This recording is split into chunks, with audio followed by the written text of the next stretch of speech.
Model the rectangular prism described in the table. And what is the volume? The length is 4, the width is 2, and the height is 3. Now I acknowledge this little cube that you see on my screen is not on your screen, on your original folder, but you can model this with plastic cubes or whatever is at your disposal. So I'm going to start by modeling this by putting down the length. So I'll have 4 cubes long. There's my length right there. And the width is 2. So I'm going to add a second layer right in the front, just like this. There's my first cube in that second layer, second row in the front. So right now, just in one layer, we notice we have 8 cubes.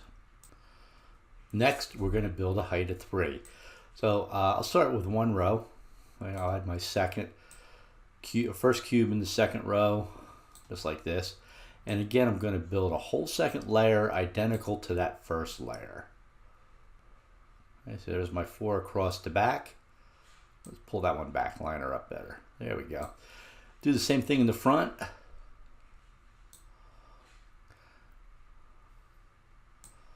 So there's going to be a total of 8 cubes when I'm done.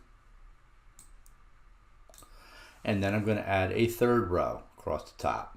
So I start back here and I add the third row. I'll pause the video and finish this layer out.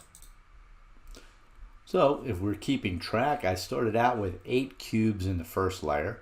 I added another 8 cubes in the third layer, and then a second layer, sorry. Then in the third layer, I got 1, 2, 3, 4, 5, 6, 7, 8. So I have 8 cubes in each layer. Okay, 8 down here, 8 in the second layer, and 8 in the third layer.